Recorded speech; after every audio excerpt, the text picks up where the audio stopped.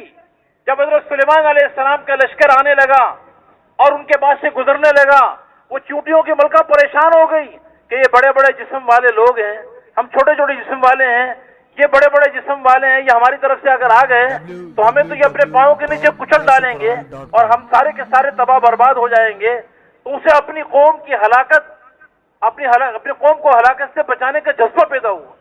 اپنی قوم کی خیرخواہی اور ہمدردی کے اندر اس نے اپنی زبان میں، اپنے انداز سے اپنی چیونٹیوں کو سمجھایا کہ اے چیونٹیوں، اپنے بھیڑوں میں داخل ہو جاؤ۔ ایسا نہ ہو کہ سلیمان علیہ السلام اور اس کا لشکر تمہیں اب رون ڈالے اور ان کو پتہ بھی نہ چلے۔ اس نے اپنی زبان میں کہا۔ ابھی اللہ کو معلوم ہے اس کی کیا زبان ہے۔ آپ میں سے کسی کو معلوم ہے چیونٹیوں کی کیا زبان ہے؟ اگر اپنا کان آپ بالکل چیونٹی کے قریب لے جائیں تو آپ سن سکتے ہیں کہ وہ کیا بولتی ہے۔ پتہ نہیں اس چیونٹی نے کس انداز میں کہا، کس زبان میں کہا، لیکن اللہ ایسے سننے والے ہیں کہ ساتوں آسمانوں کے اوپر اللہ نے اس چیونٹی کی صدا کو سنا، اور اللہ کو یہ اس کے دل میں ہمدردی، خیرخواہی کا جذبہ اتنا اللہ کو پسند آیا، اتنا پسند آیا کہ اللہ رب العزت نے اس کے اس جملے کو عربی زبان میں قرآن کی آیت بنا کر اور اس کو 10-12 عربی زبان کی بلاغت کے اصولوں سے مزین کر کے اس کو سب سے افضل ترین کتاب قرآن پاک میں حضور اکرم صلی اللہ علیہ وسلم پر نازل کیا۔ سب سے افضل نبی پر اس کے جملے کو قرآن کی آیت بنا کے اللہ نے نازل کر دی۔ یا ایھا النمل ادخلوا مساکنکم لا یحطمنکم سلیمان وجنودہ وہم لا یشعرون۔ اے چیونٹیوں اپنے بلوں میں داخل ہو جاؤ، ایسا نہ ہو کہ سلیمان علیہ السلام اور اس کا لشکر تمہیں رون ڈالے اور ان کو پتہ نہ چلے۔ یہ خیرخواہی، ہمدردی اللہ کو اتنی پسند ہے کہ چیونٹی خیرخواہی کر رہی ہے اپنی قوم کے لیے۔ اللہ امت محمدیہ کو اس کا قصہ سنا رہے ہیں اور ان کو غیرت دلا رہے ہیں کہ دیکھو یہ چیونٹی مکلف نہیں ہے، یہ مکلف نہیں ہے، اس کے ذمہ یہ کام نہیں تھا، کل قیامت کے دن اس کے لیے کوئی اس کے لیے حساب کتاب نہیں ہے، لیکن یہ بھی اپنی قوم کی ہلاکت کو دیکھ نہ سکی۔ تمہیں تو اللہ نے ساری انسانیت کی ہدایت کا کام دیا ہے، اس امت کا بچہ ساری دنیا کے انسانوں کی ہدایت کا ذمہ دار ہے۔ اللہ نے اتنا بڑا کام دیا ہے، تم تو ساری انسانیت کو جہنم کی آگ سے بچا کے جنت میں لے جانے کا کام تمہیں دیا گیا ہے، لیکن آج تم اس چیونٹی سے زیادہ ہو گئے۔ کیبلا بولنا، ایک جملہ اپنے بھائیوں کو یہ کہنا کہ دیکھو بھائی، اللہ کو راضی کرو، اللہ کو ناراض نہ کرو، اللہ کے احکامات کے خلاف زندگی نہ گزارو ورنہ دنیا بگڑ جائے گی، آخرت برباد ہو جائے گی۔ اتنا جملہ بولنا بھی آج مسلمان کے لیے مشکل ہوگی، حالانکہ اس کام کے لیے اللہ نے بھیجا ہے، چنا ہے۔ یہ کام اللہ کو اتنا محبوب ہے، اتنا پسندیدہ ہے کہ چونٹی اس کام کو کر رہی ہے، اللہ اس کے بھی قدردان ہے۔ حدود کو بلقیس اور اس کی قوم کی ہدایت کی فکر لگی، وہ فلسطین سے یمن صنعاء وہاں پہ وہ حدود چلا گیا بغیر اجازت کے، 3,000 کلومیٹر کا سفر جانے کا، 3,000 کلومیٹر سفر واپسی آنے کا۔ اس کے دل میں یہ جذبہ پیدا ہوا کہ یہ بلقیس اور اس کی قوم یہ سورج کے پجاری ہیں، یہ مرتے جہنم میں جائیں گے۔ جس اللہ نے پیدا کیا ہے یہ اس اللہ کو سجدہ نہیں کرتے، اس کا غم اس کے دل میں آیا، اللہ نے اس حدود کا ذکر اپنے قرآن میں کر دی۔ اور پھر میرے محترم دوستو بزرگوں، حضور پاک علیہ السلام نے فرمایا کہ ان لکل شیء قلبا وقلب القرآن یاسین۔ ہر چیز کا کوئی دل ہوتا ہے، ہر چیز کا کیا ہوتا ہے بھائی؟ دل ہوتا ہے، اور قرآن کا دل کیا ہے؟ سورہ یاسین۔ سورہ یاسین کا دل کیا ہے؟ جب ہر چیز کا دل ہے اور قرآن کا دل سورہ یاسین ہے تو سورہ یاسین کا بھی کوئی دل ہوگا نا۔ سورہ یاسین کا دل حبیب نجار ایک عام آدمی ہے، بڑا یہ لکڑی کا کام کرنے والا ہے، لکڑی کا کام کرنے والا۔ اس کا جو قصہ اللہ نے قرآن میں سنایا ہے وہ قصہ پورے سورہ یاسین کا دل ہے، اور اس میں کیا ہے؟ اس میں یہی ہمدردی، خیرخواہی کا جذبہ، ایک شہر تھا انطاکیہ، وہاں اللہ رب العزت نے 2 نبیوں کو بھیجا، نبیوں نے جا کے دعوت دی، لوگوں نے ان کی بات کا انکار کیا، اللہ نے پھر تیسرے نبی بھی ساتھ بھیج دیا، دین کی جماعت کو مضبوط بنا دیا، وہ نبی وہاں پہ دعوت دیتے رہے، لیکن قوم نے ان بات کو نہ مانا، نبیوں کو ستانا شروع کر دیا اور ان کو ایذا دینے لگے۔ تو ایک آدمی جس کا نام حبیب تھا اور بستی کے کنارے پہ دور میں رہتا تھا، لکڑی کا کام کرتا تھا، کوئی اس کو جانتا نہیں تھا، اس نے اپنے ایمان کو چھپایا ہوا تھا۔ اسے جب پتا چلا کہ اللہ کے برگزیدہ نبی، اللہ کی طرف سے بھیجے ہوئے لوگ ہماری بستی میں آئے ہوئے ہیں اور لوگوں کو ایمان کی دعوت دے رہے ہیں، اللہ کی طرف بلا رہے ہیں، ہمارے بستی والے ان کی بات کو مان بھی نہیں رہے ہیں اور ان کو تکلیفیں پہنچا رہے ہیں، تو وہ اپنے بستی کے کنارے سے چلتا ہوا دوڑتا ہوا آیا اور آ کر انہوں نے اپنی قوم کو سمجھایا کہ میری قوم یہ بڑے اچھے لوگ ہیں، ان کی بات کو مان لو۔ وجاء من اقصى المدينة رجل يسعى قال يا قوم اتبعوا المرسلين اتبعوا من لا يسألكم اجرا وهم مهتدون۔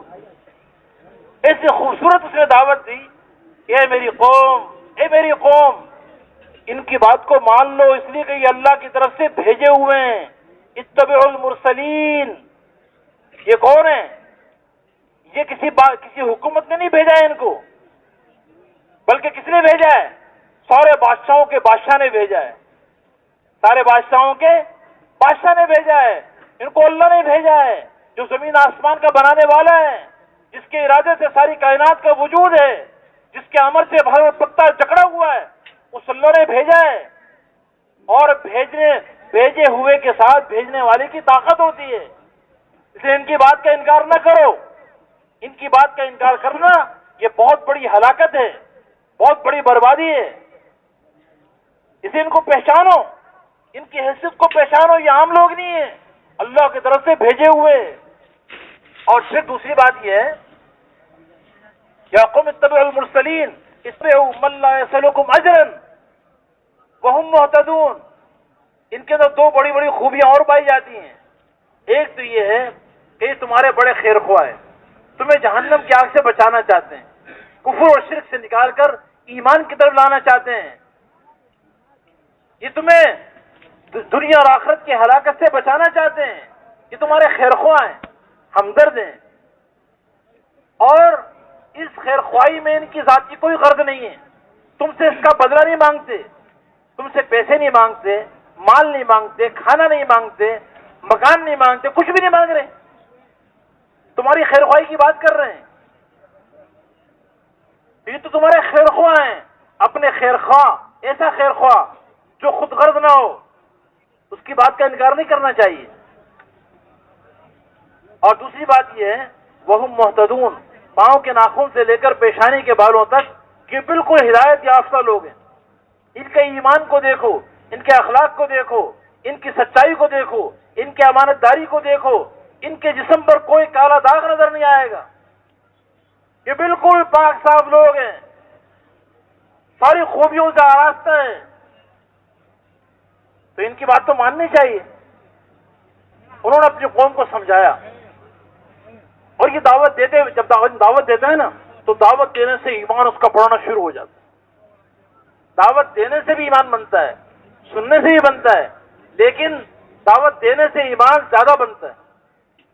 جب انہوں نے دعوت دی تو ان کا ایمان اور جوش میں آ گیا، پہلے ایمان اپنا چھپایا ہوا تھا، اندر تھا کہ کوئی قوم نقصان نہ پہنچائے، جب دعوت دی تو ایمان اور جوش میں آیا اور اپنے ایمان کا اظہار کر دیا اور کہا کہ وَمَا لِيَ لَا أَعْبُدُ الَّذِي فَطَرَنِي وَإِلَيْهِ تُرْجَعُونَ أَتَّخِذُ مِن دُونِهِ آلِهَةً، ارے مجھے کیا ہوا کہ میں اس اللہ کی عبادت نہ کروں جس نے مجھے پیدا کیا، اور تم سب کو اسی کے اندر لوٹ کر جانا ہے، اس اللہ کو چھوڑ کر میں کسی اور کو اپنا معبود بنا لوں، ایسوں کو معبود بناؤں جو نہ نفع کے مالک ہیں نہ نقصان کے مالک ہیں۔ یہ کہتے کہتے آخر اس نے یہ کہا کہ میری قوم انی آمنت بربکم فاسمعوا، دیکھو میں بھی تمہارے رب پر، اللہ پر ایمان لے آیا، کان کھول کے سن لو۔ لوگ ان کی قوم والے ابھی تک سمجھ رہے تھے کہ یہ خود ایمان نہیں لایا ہے، جب انہوں نے صاف کہہ دیا کہ میں بھی ایمان والا بن چکا ہوں، اب ان کو بڑا غصہ آیا اور انہوں نے اس کو بھی بہت مارا، بعض روایتوں میں جوتیوں سے مارا، بہت تکلیفیں پہنچائی، بہت مارا، اتنا مارا کہ وہ آخر بالکل مرنے کے قریب ہو گئے اور شہید ہو گئے. جب ان کی موت واقع ہونے لگی, شہید ہونے لگے, اس وقت ان کے دل سے ایک ہائے نکلی. اللہ ہمیں بھی یہ ہائے عطا فرما دے, یہ غم اللہ ہمیں امت کا غم عطا فرما دے, امت کے لیے بے چینی اللہ ہمیں عطا فرما دے. اس بے چینی کی وجہ سے اپنا سب کچھ اللہ کے دین کے لیے قربان کرنے کے اللہ میں توفیق عطا فرما دے. اور کیا ہے نکلی کہ یا لیت قومی یعلمون بما غفر لی ربی وجعلنی من المکرمین. بعض روایتوں میں آتا ہے کہ جب ان کی روح نکلنے لگی تو اللہ نے ان کو جنت کا وہ محل جو اللہ نے ان کے لیے بنایا ہے, اس محل کو اللہ نے دکھا دیا اور ان کی روح پرواز کر گئی. وہ کہنے لگے کاش میری قوم کو پتہ چل جاتا کہ میرے اللہ نے میری مغفرت کر دی اور اللہ نے میرا کتنا بڑا اکرام و اعزاز کیا. ایک لکڑی کا کام کرنے والا جو جس کا نام بھی اتنا معروف نہیں ہے, وہ دعوت کی محنت کر رہا ہے اور قربانی دے رہا ہے, اپنی قوم کو دعوت دے رہا ہے. اللہ کو اتنا پسند آیا کہ اللہ نے یہ حبیب نجار کا پورا قصہ اللہ نے کہاں پہ سنایا بھائی؟ سورہ یاسین میں. کہاں پہ سنایا؟ اور جیسے میں نے پہلے بتایا کہ اللہ کے نبی نے فرمایا کہ ہر چیز کا کوئی دل ہوتا ہے, اور قرآن کا دل کیا ہے؟ سورہ یاسین. اور سورہ یاسین کا دل کیا ہے؟ حبیب نجار کا واقعہ. اور اس واقعے کا دل کیا ہے؟ اس کا بھی کوئی دل ہوگا نا, ہر چیز کا دل ہے. اس واقعے کا دل ہے دعوت, اللہ کے دین کے لیے دعوت کا کام کرنا, اس کے لیے قربانیاں دینا, اپنی جان کی بازی لگا دینا. یہ پورے قرآن کا دل ہے. یہ قرآن کی سورہ یاسین کا دل ہے. اور سورہ یاسین کے اندر حبیب نجار کے واقعے کا بھی دل ہے. جب امت اس دعوت کی محنت کے لیے کھڑی ہوگی اور اس کے لیے قربانیاں دے گی اور اللہ کے لیے اپنے آپ کو پیش کر دے گی تو اللہ بڑے قدردان ہیں, اللہ بہت قدردان ہیں. اللہ ان کے ذریعے ساری دنیا سے بے دینی کو ختم کرے گا, کفر کو ختم کرے گا, بے حیائی کو اللہ ختم کرے گا, اور یعنی کو ختم کرے گا, اور اللہ اپنے احکامات کو زندہ کرے گا, سنتوں کو اللہ زندہ کرے گا, اللہ کا دین دنیا میں چمکے گا. میرے محترم دوستوں بزرگوں, وہ بڑے خوش قسمت انسان ہیں جن کی جانیں لگ جائیں, اور ان کا مال لگ جائے, ان کی صلاحیتیں لگ جائے, اور اللہ کا دین دنیا میں زندہ ہو جائے. اس کے لیے آج ضرورت ہے. اب گھر بیٹھنے کا وقت بالکل نہیں رہا. اب گھر بیٹھنے کا وقت نہیں ہے. اب تو اللہ کے بھروسے پر, اللہ کے وعدوں پہ یقین کر کے اللہ کے دین کے لیے ساری دنیا میں نکلنے کی ضرورت ہے. یورپ اور ساری دنیا منتظر ہے.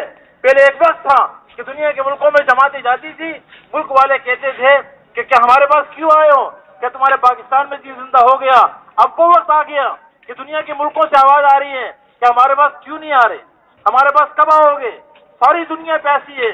ساری دنیا میں جماعتوں کے بھیجنے کی ضرورت ہے. ساری دنیا کے ملکوں میں, پاکستان کے اندر بھی, ساری دنیا میں دین زندہ ہو جائے. اس کے لیے میرے محترم دوستوں بزرگوں, یہ مجمع اگر ہمت کر لے اور اپنا چھوٹے تقاضوں کو قربان کر دے اللہ کے لیے, اللہ نے آج موقع دیا ہے کہ ہماری جان لگ جائے. کل کسی نے نہیں دیکھی. موت آتی ہے تو نہ جوان کو دیکھتی ہے, نہ بوڑھے کو دیکھتی ہے, نہ تاجر زمیندار کو دیکھتی ہے, نہ بادشاہ اور فقیر کو دیکھتی ہے. آج اللہ نے موقع دیا ہے, اس کو ہم غنیمت جان لیں. اللہ کے نبی نے فرمایا بادروا بالاعمال فتنا, ارے فتنوں کے آنے سے پہلے اعمال کرنے میں جلدی کر لو, دیر نہ کرو.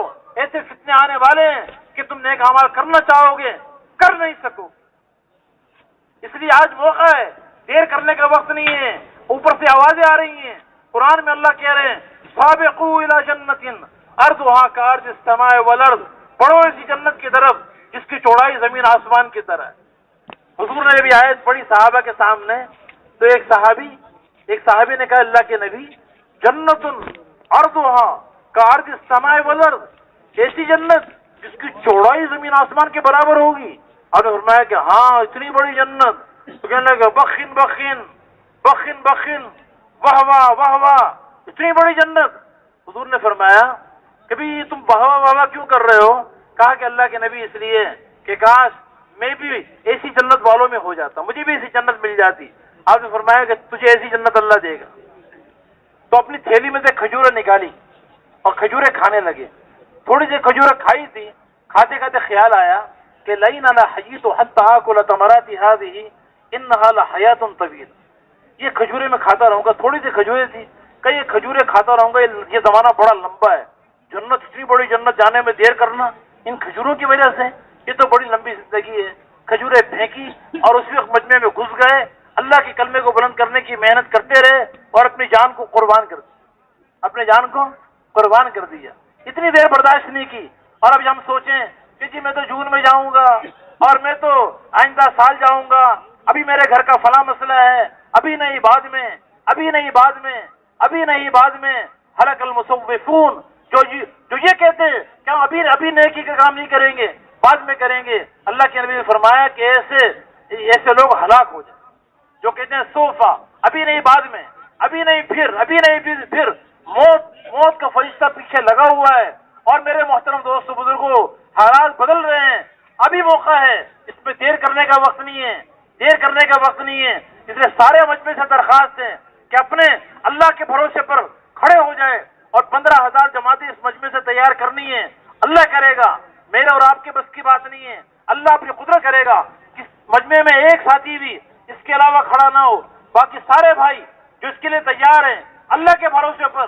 بہت دیر ہو گئی، کسی کی 30 سال کی زندگی، کسی کے 40 سال گزر گئے، کسی کے 50 سال گزر گئے، کوئی پتہ نہیں کب موت آ جائے، کل کا دن دیکھنے کو ملے کہ نہ ملے۔ آج اللہ نے موقع دیا ہے، اس لیے اب دیر کرنے کا وقت نہیں ہے۔ اس لیے میرے محترم دوستو بزرگوں، اسی مجمع کے اندر ابھی مجمع کھڑا ہو جائے اللہ کے بھروسے پر کہ ہم ملکوں میں جانے کو تیار ہیں اور 4 مہینے کے لیے تیار ہیں، چلے کے لیے تیار ہیں اور نقد تیار ہیں۔ اس اجتماع سے ہم گھروں پر نہیں جائیں گے، اللہ کا دین مٹ رہا ہو، ہم اپنے گھروں پہ جائیں، اپنے کاروبار میں جا کے لگیں، اپنی دنیا کے تقاضوں کو دیکھ